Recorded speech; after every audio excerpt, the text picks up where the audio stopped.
Okay students, class 12th RBSC. आज का हमारा टॉपिक है रैखिक अवकल समीकरण। रैखिक अवकल समीकरण और उसका सामान्य हल। ठीक है, तो हमें अवकल समीकरण जो है दी होगी रैखिक तरह की। रैखिक अवकल समीकरण कौन सी होती है? dy अपॉन dx अवकल गुणांक plus p into y is equals to q। इस तरह की जो अवकल समीकरण होगी, इसमें p और q जो हैं ये x के फलन होते हैं। p और q x के फलन होते हैं, तो इस तरह की जो अवकल समीकरण है वो रैखिक अवकल समीकरण कहलाती है। इसमें ऐसा भी हो सकता है कि dx upon dy plus p into x is equals to q। इस तरह की अवकल समीकरण हो, इसमें p और q जो है वो y के फलन होंगे। ठीक है, तो इस तरह की जो अवकल समीकरण है ये कहलाती है रैखिक अवकल समीकरण। और इसका हल ज्ञात करने के लिए हमें समाकलन गुणांक इंटीग्रेटिंग फैक्टर समाकलन गुणांक की जरूरत पड़ती है, IF की जरूरत पड़ती है। IF हम ज्ञात करते हैं एक्सपोनेंशियल इंटीग्रेशन p dx या एक्सपोनेंशियल इंटीग्रेशन p dy से। ठीक है, इस फॉर्मूले का यूज करके इंटीग्रेशन गुणांक मतलब इंटीग्रल फैक्टर IF ज्ञात करते हैं, समाकलन गुणांक ज्ञात करते हैं, और समाकलन गुणांक ज्ञात करने के बाद फिर इसका हम हल ज्ञात करते हैं जो कि दिया हुआ है। ठीक है, तो दो तरह की रैखिक अवकल समीकरण हो सकती है। पहली तो ये कि जिसमें dy बटे dx dy p y equals to q इस तरह की हो। इसमें p और q x के फलन होते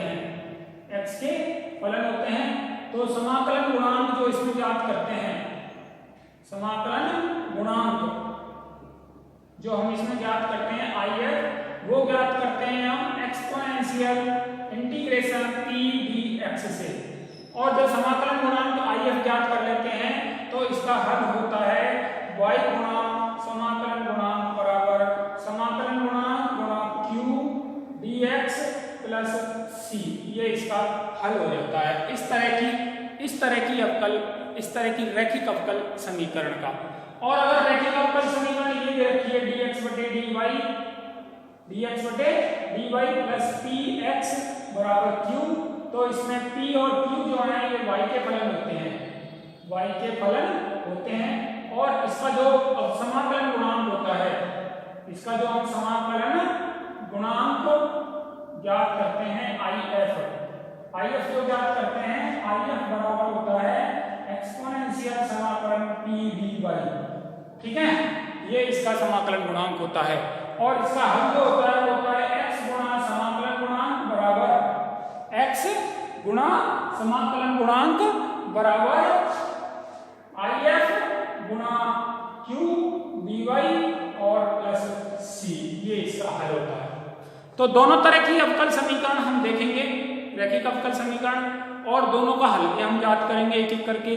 ठीक है, तो कोई ऐसा डिफिकल्टी इसमें आने वाली बात नहीं है। हम सीधा प्रश्नमाला 12.8 पर पहुंच जाते हैं। तो 12.8 का हम सवाल लेते हैं। सबसे पहले तो हम लेते हैं सवाल संख्या 2। सवाल संख्या 2 से हम शुरुआत करते हैं, इसके बाद और सवाल भी हम लेंगे। ठीक है, तो इसका सवाल संख्या 2 है। सवाल संख्या 2, cos स्क्वायर x dy बटे dx प्लस y बराबर 10x। ये है आपका अवकल समीकरण cos स्क्वायर x dy बटे dx प्लस y बराबर 10x। ये अवकल समीकरण है जिसका आपको हल ज्ञात करना है। तो क्या ये रैखिक है? तो क्या करेंगे हम, यहाँ से cos स्क्वायर x को हटा देते हैं, भाग दे देंगे पूरी समीकरण को cos स्क्वायर x से। तो dy बटे dx plus sec square x y बराबर 10x upon cos square x। ठीक है, ये हो गया आपका। ये अब देखिए आप इसको, ये p है, p बराबर है sec स्क्वायर x और q बराबर है 10x बटे cos स्क्वायर x। दोनों ही x के फलन हैं, दोनों फलन जो दे रखे हैं वो x के फलन हैं। अगर हम p और q की जगह ये रखते हैं तो ये dy/dx plus py equals to q तरह की अवकल समीकरण हो जाएगी, यानी कहने का मतलब है ये रैखिक अवकल समीकरण बन जाएगी। अब इसका हल हम कैसे ज्ञात करें? इसका हल ज्ञात करने के लिए पहले समाकलन गुणांक ज्ञात करेंगे। तो समाकलन गुणांक ज्ञात करने पर समाकलन गुणांक IF क्या बोलेंगे इसको? IF exponential integration p dx बराबर exponential integration sec square x dx। sec square x का क्या होता है? tan x होगा e की पावर tan x। ठीक है, तो e की पावर tan x जो है इसका समाकलन गुणांक होगा। अब इसका हल क्या होना चाहिए? इसका हल होगा, देखो जैसा कि हमने बताया था, इसका हल होगा y गुणा समाकलन गुणांक बराबर समाकलन गुणांक गुणा q dx और प्लस में क्या आएगा? इसका समाकलन गुणांक ही आएगा, यानी c आएगा। ठीक है, तो अब y गुना इंटीग्रेटिंग फैक्टर क्या है? e की पावर tan x बराबर e की पावर tan x गुना tan x और tan x बटे cos स्क्वायर x यानी sec square x dx plus c। ठीक है, ये इसका हल होना चाहिए। अब इसका हल ज्ञात करने के लिए, मतलब इसको आगे हम हल करें, उसके लिए हमें y गुना, देखो इधर जो है इसमें ये जो समाकलन दे रखा है, ठीक है, ये समाकलन दे रखा है, इसमें हमें प्रतिस्थापन विधि का प्रयोग करना है। और प्रतिस्थापन विधि का प्रयोग करने के बाद इसमें हमें बाई पार्ट्स इंटीग्रेशन का भी प्रयोग करना पड़ेगा। तो इसमें हम क्या करेंगे? tan x बराबर रख देंगे t, तो हो जाएगा sec स्क्वायर x dx बराबर dt। अब हम इसको इधर लिख रहे हैं, तो y गुना e की पावर tan x बराबर समाकलन e की पावर t और tan x की जगह पर t और sec स्क्वायर x dx की जगह पर dt और प्लस c। तो t e की पावर t dt ये समाकलन बन गया। समाकलन क्या बन गया? t e की पावर t। तो अब t e की पावर t का समाकलन करना है, तो इसके हिसाब से ये फर्स्ट फलन और ये सेकंड फलन होगा, प्रथम फलन और द्वितीय फलन। तो क्या होगा? देखो y e की power tan x is equals to first फलन समाकलन किसका? द्वितीय फलन का, माइनस प्रथम फलन का अवकलन, द्वितीय फलन का समाकलन और इनके गुणांक का भी समाकलन प्लस c।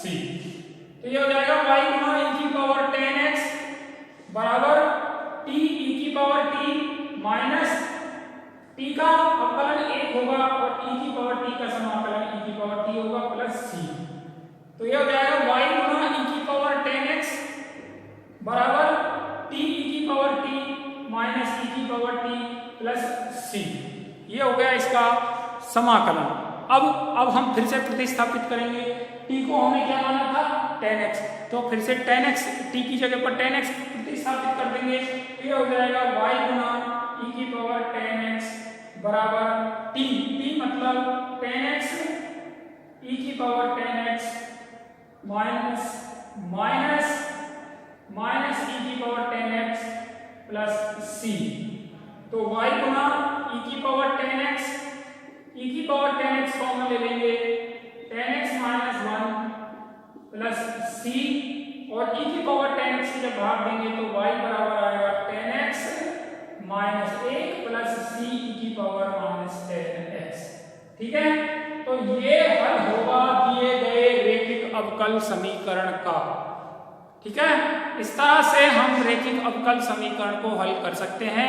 पहले पहचानेंगे p क्या है, q क्या है, समाकलन गुणांक क्या है, और फिर उसको हम हल करेंगे जैसा भी रैखिक अवकल समीकरण होगा उसी तरह से। ठीक है, तो अगला सवाल लेते हैं। अब हम देखो ये सवाल था सवाल संख्या 2। अगला सवाल इसी कड़ी का, इसी प्रश्नमाला 12.8 का हम लेते हैं।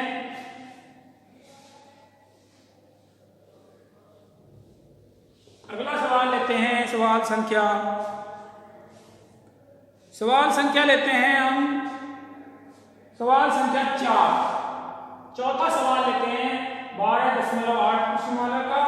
ये दे रखा है आपको 2x माइनस 10y की पावर 3, 2x माइनस 10y की पावर 3 dy बटे dx प्लस y बराबर 0। ये आपको दे रखा है, सवाल है ये आपका, ठीक है। अब इसको पहचानना है, क्या ये रैखिक है। अगर आप सीधा सीधा नहीं पहचान सकते तो हम शुरुआत से स्टार्ट करते हैं। सबसे पहले देखेंगे कि क्या चरों का पृथक्करण कर सकते हैं। अगर चरों का पृथक्करण नहीं कर सकते तो क्या ये इसके बाद होमोजीनियस है। अगर होमोजीनियस नहीं है तो उसके बाद रैखिक होगी, क्योंकि 3 तरह की अवकल समीकरण आपके कोर्स में दी हुई है, ठीक है। तो क्योंकि ये चरों के पृथक्करण वाली नहीं है, ना ही ये होमोजीनियस है, तो ये रैखिक बन सकती है। कैसे बनेगी, 2x माइनस 10y की पावर 3 बराबर माइनस y और dx बटे dy। इस y को इधर ले गए माइनस y और dy बटे dx को ऐसे ट्रांसफर करके ले गए तो dx बटे dy ये बनेगा। अब इसको इधर ले आएंगे, जब इसको इधर लाएंगे तो y dx upon dy plus 2x minus 10y की पावर 3 और फिर चेंज करेंगे थोड़ा सा, तो dx बटे dy प्लस 2 बटे y x बराबर 10y की पावर 2 ये आएगा। अब आप इसको देख करके पता लगा सकते हैं कि हाँ ये तो अवकल समीकरण, ये तो रैखिक अवकल समीकरण है, ठीक है। कैसा अवकल समीकरण है, रैखिक अवकल समीकरण। dx अपॉन dy प्लस 2 बटे y x बराबर 10y की पावर 2, ठीक है। इसमें आप देखिए p बराबर है 2 बटे y और q बराबर है 10y स्क्वायर। तो p और q y के फलन है, y के फलन आपको दिए हुए हैं, y के फलन दे रखे हैं। अब इसके बाद हम ज्ञात करेंगे इसका इंटीग्रेटिंग फैक्टर if। तो if बराबर क्या होगा, if बराबर होगा एक्सपोनेंशियल समाकलन p dy, यानी एक्सपोनेंशियल समाकलन 2 बटे y dy, यानी एक्सपोनेंशियल 2 बटे y का हो गया 2 log y और बराबर में हो गया, नीचे चले गए इधर लिखते हैं एक्सपोनेंशियल log y स्क्वायर बराबर y स्क्वायर। तो y स्क्वायर इसका क्या हो गया, y स्क्वायर इसका हो गया समाकलन गुणांक, ठीक है। if कितना हो गया, y स्क्वायर, ठीक है। अब y स्क्वायर फाइंड हो गया। अब हल क्या होगा, हल ज्ञात करेंगे तो x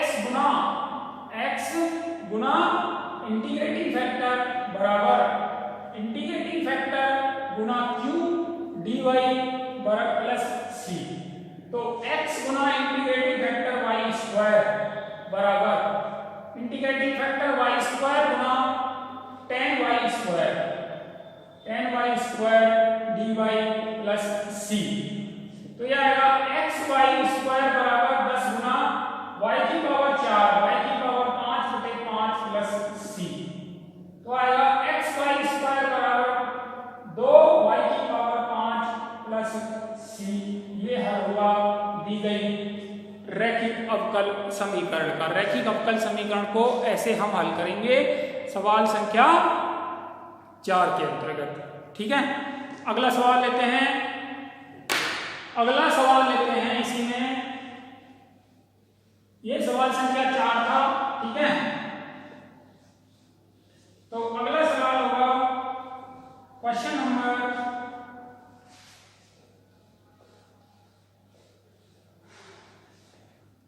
नंबर लेते हैं 12.8 का, 12.8 प्रश्न वाला का क्वेश्चन नंबर 6 लेते हैं। 6 एक अच्छा सवाल लग रहा है आपको, तो ये 6 है 1 माइनस एक्स स्क्वायर dy बटे dx प्लस 2xy बराबर x under root 1 minus x square. ये सवाल है, देखो, ठीक है। ये तो वैसे साफ साफ आपको दिखाई दे रहा है कि ये रैखिक अवकल समीकरण है, दिखाई दे रहा है कि रैखिक अवकल समीकरण है, सिर्फ आपको हल ज्ञात करना है, P देखना है, Q पहचानना है, ठीक है। मेथड है, सबसे पहले जो दिया गया रैखिक अवकल समीकरण है उसको dy/dx plus py equal to q के रूप में रखते हैं। सबसे पहला काम ये होना चाहिए। इसके बाद हम p पहचानते हैं, q पहचानते हैं, इंटीग्रेटिंग फैक्टर फाइंड करते हैं और उसके बाद हल ज्ञात करते हैं, ठीक है। तो इसको पहले हम सबसे पहले उसी रूप में रखेंगे। तो रूप में रखेंगे तो ये आएगा dy/dx प्लस 2x बटे 1 माइनस एक्स स्क्वायर y बराबर x गुणा under root 1 minus x square बटे 1 माइनस एक्स स्क्वायर, ठीक है। ये हमने 1 माइनस एक्स स्क्वायर से भाग दे दिया। इसको हम अगर हम कंपेयर कर दें इसको dy/dx plus py equals to q के साथ तुलना करने पर जब तुलना करेंगे तो p का मान आएगा 2x बटे 1 माइनस एक्स स्क्वायर और q का मान आएगा x बटे under root 1 minus x square काट पीट करके सिंप्लीफिकेशन करने के बाद ये आएगा, ठीक है। अब ये जो आपको दे रखा है p और q दोनों x के फलन है, x के फलन है। अब हम इंटीग्रेटिंग फैक्टर फाइंड करेंगे। इंटीग्रेटिंग फैक्टर फाइंड करेंगे एक्सपोनेंशियल समाकलन 2x बटे 1 माइनस एक्स स्क्वायर, एक्सपोनेंशियल समाकलन 2x माइनस इसमें 1 माइनस एक्स स्क्वायर की जगह t रखा, 2x dx की जगह आ गया माइनस dt, तो ये हो गया एक्सपोनेंशियल माइनस dt बटे t, यानी एक्सपोनेंशियल माइनस लॉग t यानी एक्सपोनेंशियल लॉग 1 अपॉन t यानी 1 अपॉन t यानी 1 अपॉन t मतलब 1 minus x square, 1 upon t मतलब 1 minus x square, 1 upon 1 minus x square, 2x dx equals to minus dt upon t minus log t 1 upon t 1 upon 1 minus x square. ये हो गया आपका integrating factor, ठीक है। Integrating factor होगा 1 upon 1 minus x square, ठीक है। तो इंटीग्रेटिंग फैक्टर फाइंड हो जाने के बाद अब हम इसका हल ज्ञात करेंगे। तो इसका हल क्या होगा, देखो हल होगा इसका y गुना if integrating factor is equals to if गुना q dx प्लस c। तो y गुना इंटीग्रेटिंग फैक्टर यानी 1 upon 1 minus x square is equals to integrating factor 1 upon 1 minus x square गुना x बटे under root 1 minus x square dx plus c, ठीक है। अब इसका हमें करना है समाकलन, दाएं पक्ष का समाकलन अब हमें संपादित करना है। तो देखो समाकलन कैसे करेंगे, इधर देख रहे हैं, यहां से स्टार्ट कर रहे हैं, इधर से y गुना 1 अपॉन 1 माइनस एक्स स्क्वायर बराबर 2x dx बटे 2 into 1 minus x square to the power 3/2 plus c। 1 minus x square equals to s minus 2x dx equals to ds x dx equals to minus ds। तो क्या हो गया भाई, 2x dx equals to minus ds, 1 upon 2 is outside the sign of integration, 2x dx की जगह हमने रख दिया minus ds upon 1 minus x square that is s to the power 3/2 plus c। So minus 1/2 s to the power minus 3/2 s to the power minus 3/2 ds equals to minus 1/2 s to the power minus 1/2 by minus 1/2 is equals to 1 upon under root s plus c। Okay, तो क्या आ गया भाई, देखो समाकलन जब हमने किया दाएं पक्ष का जब हमने समाकलन किया तो क्या आएगा, दाएं पक्ष का जब हम समाकलन करेंगे तो आएगा, देखो पहले लिखते हैं पूरा y गुना 1 बटे 1 माइनस एक्स स्क्वायर बराबर 1 बटे under root s plus c, s की पावर माइनस 1 बटे 2 यानी 1 बटे अंडर रूट x, ये कैंसिल हो गए प्लस c। तो s की जगह पर रख देंगे मान, तो y गुना 1 बटे 1 माइनस एक्स स्क्वायर बराबर 1 बटे under root 1 minus x square plus c। तो y बराबर आएगा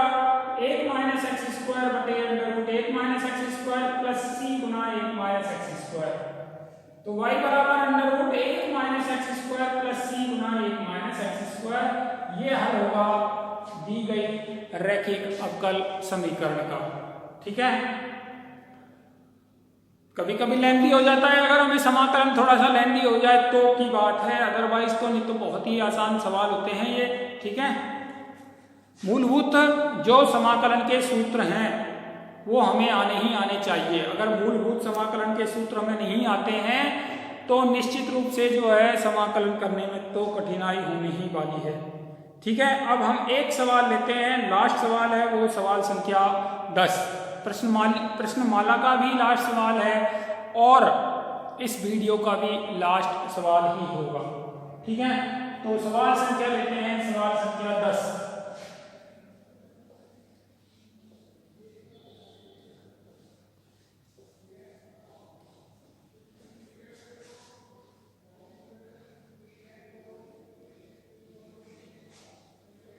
सवाल संख्या 10 है, सवाल संख्या 10 देखिए, 1 plus y square plus x minus e to the power tan inverse y, x plus x minus e to the power tan inverse y d y बटे डी एक्स बराबर 0, बराबर 0। ठीक है, तो इस सवाल को आपको हल करना है। रैखिक अवकल समीकरण का है या नहीं है, ये सब आपको जो है अपनी लॉजिक से, अपने तर्क शक्ति के द्वारा और जो आपने प्रैक्टिस की है, जो अभ्यास आपने किया है, उस अभ्यास से आप पहचान सकते हैं कि सवाल किस टॉपिक को बिलोंग करता है, अवकल समीकरण के किस टॉपिक को ये सवाल बिलोंग करता है।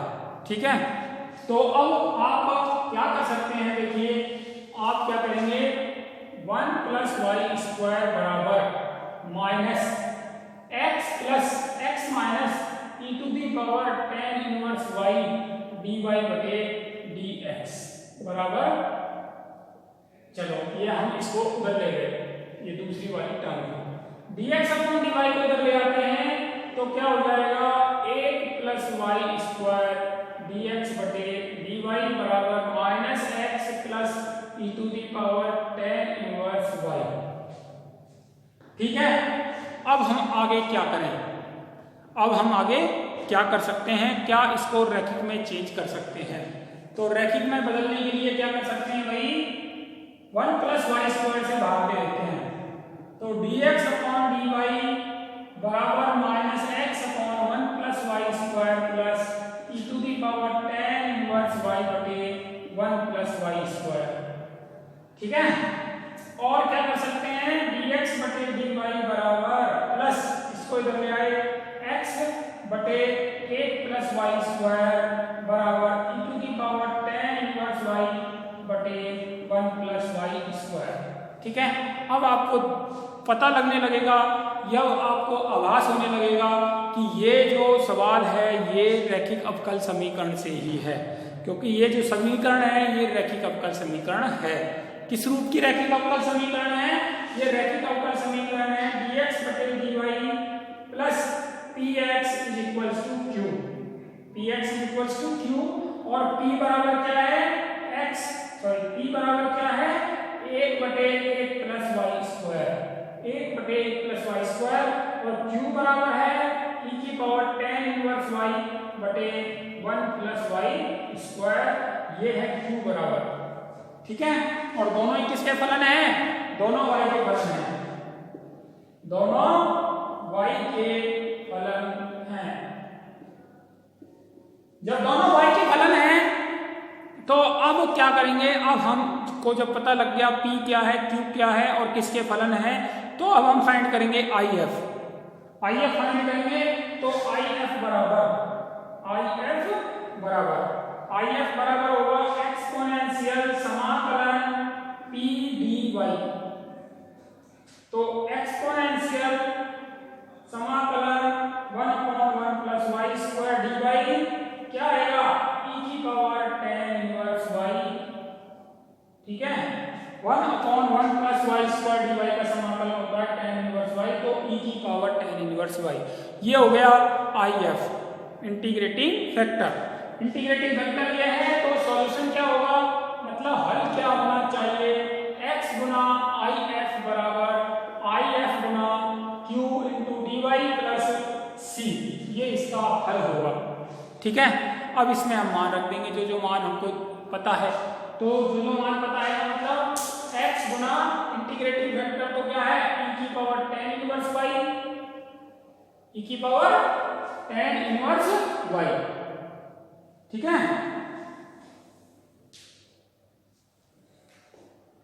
x गुना e की पावर tan इनवर्स y, आगे आएगा e की पावर tan इनवर्स y गुना q, q क्या है भाई, q है e की पावर tan इनवर्स y बटे e की पावर tan इनवर्स y बटे 1 प्लस y स्क्वायर dy। ठीक है, ये होगा आपका, अभी हल नहीं हुआ है, अभी हमने जो है मान रखा है अवकल समीकरण का। ठीक है, इसके बाद देखिए क्या होगा, x गुना e की पावर tan इनवर्स y, इसमें क्या करेंगे हम, इसमें हम tan इनवर्स y की जगह पर t रख देंगे, तो t रखेंगे तो 1/1 प्लस y स्क्वायर dy बराबर आएगा dt। ठीक है, अब बाकी का सब कुछ इधर लिख रहे हैं, तो इधर लिखेंगे तो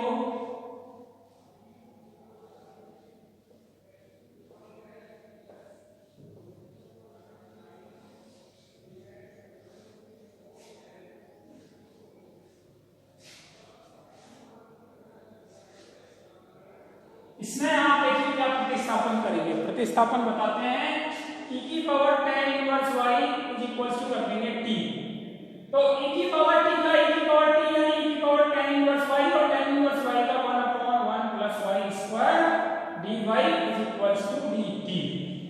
ठीक है, e की पावर tan इनवर्स y को t रखा, तो इसका तो e होगा e की power tan inverse y, tan inverse y का 1/1 प्लस y स्क्वायर y का dy बराबर dt। तो समाकलन क्या होगा भाई, x गुना e की पावर tan इनवर्स y बराबर, इसकी जगह पे तो t और बाकी इन सब की जगह पर, इन सब की जगह पर क्या आएगा, इन सब की जगह पर आएगा dt, तो t dt, t dt। ठीक है, तो आना चाहिए x इंटू e की पावर tan इनवर्स y बराबर t, t मतलब t square by 2 plus c, तो ये हो जाएगा x गुना e की पावर tan इनवर्स y बराबर 1/2 t स्क्वायर, t स्क्वायर मतलब e की पावर tan इनवर्स y का होल स्क्वायर प्लस c, और ऐसे भी लिख सकते हैं x गुना e की पावर tan इनवर्स y बराबर 1/2 e की power 2 tan inverse y plus c। ये हल होगा दी गई रैखिक अवकल समीकरण का। ठीक है, तो आज हम हल कर रहे थे भाई, देखो रैखिक अवकल समीकरण। रैखिक अवकल समीकरण मैंने बताया था कि ये दो तरह की होती हैं, दो तरह की होने का मतलब एक तो dy बटे dx plus p y equals to q के रूप की होती हैं, जिसमें p और q जो है वो x के फलन होते हैं। ठीक है, और दूसरे तरह की जो अवकल समीकरण होती है वो होती है dx upon dy plus P x बराबर q, जिसमें p और q जो है वो y के फलन होते हैं। ठीक है, तो दोनों तरह की रैखिक अवकल समीकरण में हमारा पहला काम p और q को रिकॉग्नाइज करना, और रिकॉग्नाइज करने के बाद फिर उसके बाद हमें समाकलन गुणांक का मान ज्ञात करना। समाकलन गुणांक यानी IF का मान ज्ञात करना, और IF किसके बराबर होता है, समाकलन गुणांक किसके बराबर होगा, एक्सपोनेंशियल इंटीग्रेशन p dx या फिर एक्सपोनेंशियल इंटीग्रेशन p dy के बराबर होगा। ठीक है, वो डिपेंड करेगा कि कौन सा अवकल समीकरण, कौन सा रैखिक, किस रूप का रैखिक अवकल समीकरण आपके पास है। ठीक है, और जब उसके बाद आप जब इंटीग्रेटिंग फैक्टर फाइंड कर लेते हैं तो उसके बाद आपको समाकलन करना है, हल ज्ञात करना है, और हल होता है y गुना integrating factor equals to integrating factor into q dx plus c, या फिर दूसरे तरह की जो रैखिक अवकल समीकरण है उसका हल कैसे होगा, x गुना integrating factor equals to integrating factor into q into dy plus c। इस तरह से आप दोनों तरह की रैखिक अवकल समीकरण का हल ज्ञात कर सकते हैं। ठीक है, तो ये कोई बहुत ज़्यादा डिफिकल्ट नहीं होगा, बहुत आसान होता है, सिर्फ पहचानना है। कभी कभी रैखिक अवकल समीकरण के रूप में ना हो करके अन्य रूप में दी हुई होती है, तो उसे हमें रैखिक अवकल समीकरण बनाना होता है। ठीक है, ओके, धन्यवाद।